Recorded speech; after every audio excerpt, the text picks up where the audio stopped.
गे और बाइसेक्सुअल होना भारत में जितना आसान आज है, दुनिया भर में दैट्स नॉट द केस। अगर आपका दिल ऐसे प्राउड हिंदुस्तानी है, अगर आप मेरे जैसे who is like a hardcore patriot, इस वीडियो को ध्यान से देखिए, आपके रोंगटे खड़े हो जाएंगे। You will be very very proud for one more reason of being Indian. जब मैं जैसे ट्रैवल कर रहा हूँ, मुझे इतने लोग मुझे इंडिया से मैसेज करते कि ब्रो लाइक अब्रॉड तो आपको इतना मजा होगा, खुले गाइज हैं, ये है वो है, मस्ती आ रही होगी, you know. I think of course फिलहाल तो मैं थाईलैंड में हूँ ना। Thailand is like the you know the most open place in the world. But इससे पहले मैं बाली में था। बाली में इफ यू नोटिस, एंड मैं 1 महीने के लिए था, I put up no sexual content at all. मैं बहुत लड़कों से मिला, I had a lot of gay sex, I had a lot of straight sex, I had some threesomes, I did a lot of that, but I never talked about it. क्यों? Indonesia as a country has very hard rules about homosexuality. Actually, हम हमेशा सोचते European boys are so open and it's so cool. I had a Polish boyfriend who said Poland में back home it was not talked about. Russia is a huge story जहाँ पर sexuality is a big problem. Most African nations sexuality is a problem. In fact, काफ़ी लोग जो पहले पहले बोलते थे कि ये यू नो इंडियन कल्चर के खिलाफ है, एक्चुअली स्पीकिंग ये जितने भी कॉमनवेल्थ के कंट्रीज हैं जो अंग्रेजों ने जिन पे कब्जा किया था, उन कंट्रीज में जितने भी ज़्यादा एंटी गे लॉज थे वो सबसे ज़्यादा उन कंट्रीज में हैं जो कॉमनवेल्थ की कॉलोनीज होती थी। वो अलग बात है कि ब्रिटिश वापस चले गए अपने देश में उन्होंने उसको डिक्रिमिनलाइज कर दिया। लंदन के पब्स में आपको बहुत सारे you know open consensual gay activity दिखेगी, बट नहीं, जो कॉमनवेल्थ की ऐसे कंट्रीज है उन सब ने ये हमारे वर्जन का 377 जो था पहले उसको रखा है। The reason I'm making this video is because I think a lot of gay and bisexual men in India, मैं वीडियो हिंदी में करूंगा, बहुत सारे लड़के जो गे और बाइसेक्सुअल हैं या लड़कियां जो गे और बाइसेक्सुअल है भारत में, उन्हें हमेशा ऐसा लगता है कि अगर आप भारत से बाहर जाते आपकी सेक्सुअल लाइफ या लव लाइफ बेटर होती। मैं आपके इस भ्रम को तोड़ना चाहता हूं, बिकॉज बहुत बार हमारे पास जो होता है ना, हम उसको वैल्यू नहीं करते। Turkey, Egypt, Sudan, Nigeria, Russia, Singapore. Now Singapore में अलग बात है। The bad news is the fact that actually being gay in Singapore is technically not legal. The good news is वो उसको कभी इंप्लीमेंट नहीं करते, because in Singapore also whenever I have gone, मैंने बहुत मस्ती की है। बट मैं आपको ये बताना ये चाहता हूं कि भारत में जितना खुलापन, जितनी छूट, जैसी हमारी परिस्थिति है, where we celebrate LGBTQ, where you celebrate pride, where today when you go out and say I'm part of the community, आपको इतना ज्यादा प्यार मिलेगा। Now understand, हर जगह होमोफोबिया है, ओके? ऐसे इतने सारे देश हैं जहाँ homosexuality can be penalised bye death, मतलब आपको मारा जा सकता है क्योंकि आप गे हैं, राइट? बहुत सारे ऐसे कंट्रीज हैं, like the new term is pride allies Bharat में, राइट? प्राइड एलाइज का मतलब है आप भले ही स्ट्रेट हैं लेकिन you are with the pride movement, कि आप सपोर्ट करते हैं LGBTQ। इतने सारे देश हैं जहां पर बीइंग अ प्राइड एलाई भी आपको इंक्रिमिनेट करेगा, यानी कि आप जेल जा सकते हैं। देखिए, अगस्त का महीना है, अगले 15 दिन के बाद आपको हर जगह इंडिपेंडेंस डे, मेरा भारत महान, नेशनल प्राइड दिखेगा, and I love that, I love celebrating. आपको ऐसे बहुत सारे घोंचू भी दिखेंगे जो आपको इंस्टेंटली मैसेजेस डालने लग जाए कि यार क्या है, सिर्फ 15 अगस्त पे लोगों का पेट्रियोटिज्म निकलता है, ये है वो है। अब ऑब्वियसली हम जब इंडिया को सेलिब्रेट कर रहे हैं, हम खुद को सेलिब्रेट कर रहे हैं। जैसे आप अपने बर्थडे एक ही दिन मनाते हो, जैसे आप मदर्स डे एक ही दिन मनाते हो, आप you are always proud of India, but आप सेलिब्रेट सिर्फ एक दिन करते हो, because हमको खुद को पूरे साल सेलिब्रेट करते रहेंगे तो काम कौन करेगा भाई? एंड मेरे को ये लोग कभी नहीं समझ में आया, जब आप सेलिब्रेट भी कर रहे हो ओ पर इंडिया में ये प्रॉब्लम है वो प्रॉब्लम है, डोंट इरिटेट, मेरा भारत महान, let me enjoy my India. And I want to say this, August is kicking off, today is the first day of August. मुझसे तो आप ऐसे भी बहुत पेट्रियोटिक वीडियोस देखते हैं, तो छोटी छोटी चीज में मेरा भारत में ऐसे रोंगटे खड़े हो जाते हैं, ऐसे लाइक आंख वो भी हो गया ऐसे। I think it's a 4G chair thing. I'm very proud of India, okay? What I wanted to say in this video is, खासकर because जब मैं इस बार मैंने ट्रैवल किया, मैं 2 साल के बाद बाहर ट्रैवल किया कोविड के बाद, मुझे इतने सारे मैसेजेस आए हैं गे और बाइसेक्सुअल लड़कों से इन इंडिया, सेइंग आप कितने लकी हो कि आप बाहर ट्रैवल कर सकते हो, आप यहाँ जा सकते हो, आप वहाँ जा सकते हो, आप लड़कों को मिल सकते हो, कितना खुला है, कितना ओपन है। अंडरस्टैंड, बाली में मैंने ऐसा कोई भी कंटेंट बिल्कुल नहीं डाला, because you know you want to respect the law of the land, which is the politically correct thing to say, but अंदर से मेरी फट भी रही थी। I don't want to be in a foreign country do something जहाँ पे पता है कि उन्होंने भाई जेल वेल डाल दिया, कौन आके बचाएगा मेरे को फिर, right? So you want to be careful. Now when you think about that in India today, of course, ऐसा हो सकता है कि छोटे गांव, छोटे कस्बों में आपके फैमिली मेम्बर्स में मेंटालिटी ऐसी ये है वो है, but this is the best time for you to be open, because अगर आपके साथ एक कोई ऐसे पढ़ा लिखा गवार है जो आपको बोलता है कि नहीं नहीं ये क्या बोलते हैं उसको, अननेचुरल को हिंदी में क्या बोलते हैं यार, अननेचुरल को जो भी है यू नो गैर कुदरती है, you can just be like shut up, you know, because today because there is so much celebration of LGBTQ, आपको छुपने की जरूरत नहीं है. The best part is आपको वैलिडेशन की कोई जरूरत नहीं. कोई आपको अगर आपके सामने से बोलता है कि भाई ये है वो है, this is for some reason, क्या बोलते हैं नॉर्मली लोग ऐसे बोलते हैं, या तो रिलीजन के खिलाफ है, भाई आपका रिलीजन आप मानो, फिर बोलती है कुदरत के खिलाफ, भाई आपकी कुदरत आप मानो, because we are natural.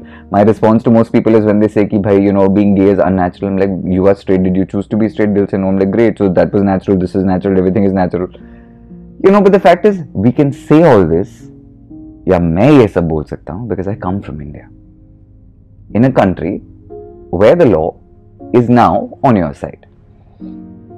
There's still the distinction, you have to understand that decriminalization का मतलब legalization नहीं होता, right? Decriminalization का मतलब ये कि now nobody will put you in jail आपकी sexual choices की वजह से. Now we're already talking about a civil union. I think Ireland became the first country जिन्होंने सेम सेक्स मैरिज को लीगलाइज किया था. I think we are still far away from that, but you know it's a great thing. But Bharat यार, I mean, हम बहुत कम देश हैं दुनिया में जो थर्ड जेंडर को रिकॉग्नाइज करते हैं. India is one of them.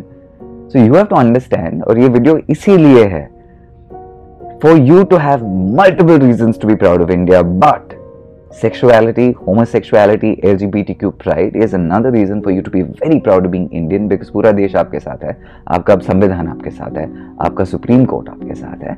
That's a big statement. तो कई बार ऐसा होता है, हम जब बाहर के देशों को देखते हैं, वो बोलते हैं ना grass is on the greener on the other side, वो इंसान की फितरत है. Never forget that your country is one of the hand, फिर से मैं इंग्लिश पे बोला शुरू कर दिया, ये कभी मत भूलना कि आपका देश उन देशों में से एक, उन बहुत चुनिंदा कम देशों में से एक है जो थर्ड जेंडर को रिकॉग्नाइज करता है. हम स्टेज पे जब भी जाते हैं, obviously ladies and gentleman, it's very important that MCs, anchors, host start saying ladies, gentleman and others. ये बात मैंने भी तब सीखी थी जब मैंने एक गे फिल्म फेस्टिवल होस्ट किया था, and someone pointed it out, और मैंने सोचा भी नहीं था इस बारे में. फिर मेरे जब दिमाग में बात गई ऐसे, रो दैट्स एब्सोल्युटली ट्रू. छोटी छोटी चीजें हैं. When you go out of the country, पहली बात तो in any case, too much patriotism is going to happen, so sorry about this, but मैं पहले बता रहा हूँ. When you go out of the country, when you tell people कि आप भारत से हो, instant reaction, oh I love India, I want to go there. यार बाकी किसी देश को मैं नीचा नहीं दिखाना चाहता, पर ऐसे बहुत सारे लोग होते हैं जो अपने देश का नाम बोलते हैं, when people से चाहिए है कहाँ? Never with India. You say India, उनको all इतना, they already know so much. Whether it's something as basic as yoga, जो सबके रग रग में भरा हुआ है, और whether it's namaste, okay, मैं ये बात एक्चुअली सोच रहा था, नमस्ते, मैं नमस्ते ऐसा मजे के लिए एक्सेंट में बोलता हूँ, बट नमस्ते. The fact is, look, even in Thailand, जहाँ मैं आई एम इन बैंकॉक फिलहाल, स्वातिक्रा जो वैसे बोलते हैं, ये भी हाथ जोड़ के बोलते हैं. बाली में जब भी गया था, वो बोलते ओम स्वस्ति अस्तु, पर लेकिन मार्केटिंग के हिसाब से द नमस्ते has become the world wide phenomena. Right? And no disrespect to Thailand and Bali, but the fact is ये वाला जो action है, this is a universal namaste action. It comes from India, right? When you travel the world, when people hear that you're Indian, सबको पता है भाई पैसे वाले. अब पहले नहीं होता, 10-12 साल पहले नहीं, आप बोलते थे आप इंडियन हो, लाइक हाँ पता नहीं खर्चा करेंगे. But now with people like like the fact that Jaguar is an Indian company, तो सारे मतलब यूरोप को तो पता ही है, ब्रिटेन को तो पता ही है कि इंडिया वालों के पास पैसा होता है. The fact that Hamleys is now an Indian company, acquired by an Indian company. The fact that we have so much of India that they see across the world, everyone knows ये पैसे वाले भी हैं. Their country has a lot of culture. I'm sure every country feels that. But the fact is जब आप कहीं जाते हो, and the moment you say you're Indian, आपके साथ 10 और देश के लोग होते हैं, जो मेरे साथ हमेशा होते हैं, people have the most questions about India. बहुत गर्व है मुझे इस बात पर. You know, I want to say something else, which is गर्व करना अलग बात है, अहंकार करना अलग बात है. मुझे अपने देश पर अहंकार नहीं, गर्व है, right? And I'm saying that because I don't say I love India with ego. बाकी कंट्री बुरे नहीं है. We are incredible India actually, yeah. I don't know I am trying to be politically correct to other countries, but again किसी और को नीचा दिखाने की बात नहीं है, इट्स अबाउट सेलिब्रेटिंग इंडिया। तो आप कहीं बाहर जाएंगे, I want you to remember you are fantastically celebrated because you are Indian. हम जब बाहर जाते हैं, मुझे भी हिंदी सुनती मैं ऐसे, मेरी आदत इंस्टेंटली मैं फुल बदतमीजी में लाइक ओ इंडियन, मैं इंस्टेंटली जाके बोलता है ना ऐसे, where you from this India, भाई वो तो मेरे को सुन ही रहा है कहाँ से हो देश के। तो I really like doing that. This is the month of August. I hope you understand and value जिस देश में हम रहते हैं वहाँ क्या क्या है, how incredible it is and how fortunate we are. जो भी दिमाग खराब करने वाला है ना इस वीडियो को देख के, जो ऐसे बोलेंगे हाँ तुमने अच्छा अच्छा बोला पर ये भी है वो भी है, don't irritate, okay. Every family has problems. एक तो जब भी कुछ अच्छा बोलो 50 लोग होते हैं कि भाई तुमने इसके बारे में नहीं बात किया, कुछ अच्छा बोल रहे तो अच्छा बोल रहे, तो बुरा बोलने की क्या बात है, चुप करो, don't irritate. We'll work on that. We're always working on that. We're always fixing ourselves. And it's not like other countries don't have problems. Because ये मेरे को बड़ा funny लगता है. Every time you celebrate India now, there'll be 50 people who, and you'll be like these pseudo intellectuals, okay, who'll talk about like random stuff. I remember even like all the pseudo feminists, करवा चौथ के नाम पे they'll say this is women's oppression. भाई fasting सबको करनी चाहिए, मर्द औरत सबको, जो actually fasting करते हैं, they will live a lot better, right? So the problem is every time you're trying to do something nice, there are people who try to keep pulling down. The best part is just like, shh, don't irritate and move on. Namaste. Celebrate India, be glad, be proud, and I've forgotten what this video was in. Oh, LGBTQ. अगर आप भारत से हैं, please understand जिस देश में आप रहते हैं, क्योंकि संवैधानिक रूप से आपको अब सपोर्ट मिलता है, you should be very glad that you are in India. और ये बात मैंने जब अब थाईलैंड में मैं काफ़ी जब यूरोपियन लड़कों को मिला हूँ, टर्किश लड़कों को मिला हूँ, रशियन लड़कों को मिला हूँ, when they talk about the fact that उनको जब अपने देश में ऐसे बहुत डर के जीना पड़ता है, when they can't do stuff openly, किसी लड़के को मिलने भी जा रहे हैं तो they are so aware that they can be in jail the next day। लोग भारत में decriminalization तो अभी कुछ सालों पहले हुआ, पर उसके पहले भी to be fair it was never like that। Sure harassment कहीं ना कहीं होता होगा, ये होगा, पर ऐसे it was never like, you know, nobody was putting you actually in jail for the fact that you were gay। I'm sure there were cases, right? But when I hear other people's stories, कभी कभी दूसरों की कहानी सुनकर realise होता है कि what you have is so good। I always knew that, but I'm making this video only for people who keep writing to me and saying, भाई आप कितने लकी हो बाहर जा पाते हैं। Again, Thailand is an exception, but please be so happy कि आप भारत में रहते हैं, alright? Basically बहुत लंबा वीडियो था to just say one sentence which is मेरा भारत महान। नमस्ते, बिग पुच्ची।